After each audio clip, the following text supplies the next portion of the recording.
Kansas State Wildcats were the Big 12 champions, and a lot of it was because they had the Big 12 Defensive Player of the Year in Felix Anudike-Uzomah. There is a relentlessness to his game, and he's got a great set of pass rush moves. You can't just be prepared for one thing because he's always got a counter, and with that motor, he absolutely never quits. The thing that's really exciting about trying to project the way that Anudike-Uzomah is going to project to the next level is that he could be a down lineman in a 4-3 or an outside linebacker in a 3-4 scheme. Does not matter what kind of defense a team is playing. This is a player who's going to immediately raise your ceiling as a pass rush. His NFL comp is another great pass rusher, the Dallas Cowboys' Dante Fowler Jr., and that's why I would not be surprised at all to see the Big 12 Defensive Player of the Year, Felix Anudike-Uzomah, being a starter in the NFL.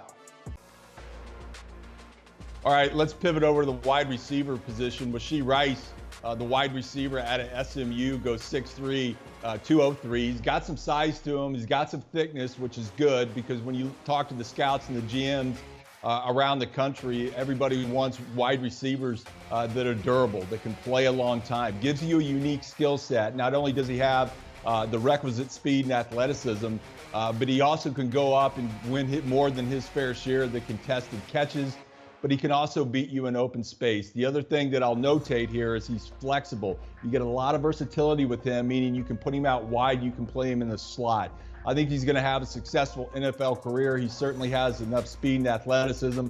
And I think if you look at a comp, I compare him to Chris Godwin, the 2017 NFL draft pick. Wanya Morris, offensive tackle out of Oklahoma. He reminds me a lot of Deontay Smith. Morris is a Tennessee transfer who had a great week of practice down at the Senior Bowl. He offers position flexibility in that he can play either on the left or the right side, though he called right tackle home for the Sooners in 2022 because teammate Anton Harrison, one of the best offensive linemen in this class, manned the left side. Morris made the SEC All-Freshman team as a true freshman. One of his best attributes is his athleticism. He moves well in space, he's light on his feet, he shows good hand usage too. At times he looks like a world beater in pass protection. It's all over his tape, but he needs to play with more consistency at the next level. He'll also need to get a little stronger at the point, but it's not hard to like what Morris brings to the table, both with position flexibility and being starter capable early in his career. Shamari Connor, safety out of Virginia Tech, reminds me a lot of Gerald Alexander. And when comparing his 2021 to his 2022 season, Connor was one of the most improved safety prospects in the class. He took his game to another level last fall when he moved from nickel to safety. He plays center field with suddenness, he's a solid tackler both in space and when coming downhill in run support, and above all else, he's a reliable middle-of-the-field presence. He was also incredibly durable during his college career, and when NFL teams are investing millions of dollars in these players, having them available 17 weeks a year is important. He's at his best at deep safety, though he does have experience in the slot. That said, he's at his best coming downhill and laying the wood, less so when he's asked to play in coverage. Connor, who ran a 4.51 at the Combine, is a high-character teammate. Scouts will tell you that he's an incredibly bright and that he's a special teams contributor from day one.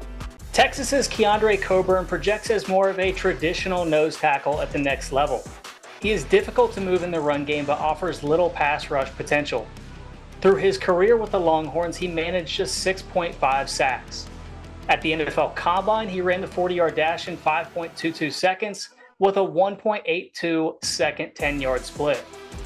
His arm length was relatively short, measuring 31.5 inches. A team with interest will be seeking to upgrade the run defense while acknowledging that he is not an every down player.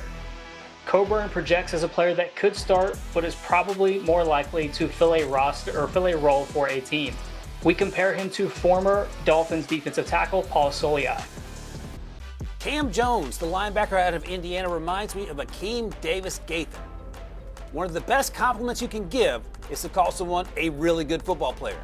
Those 4 words perfectly describe Jones, who has a nose for the ball and will hit anything that moves. It's all over his tape. Pick any game, any play, and that's what you'll notice first. You also notice that at 6'1", 227 pounds, he's undersized for an NFL off-the-ball linebacker, which leads to durability concerns.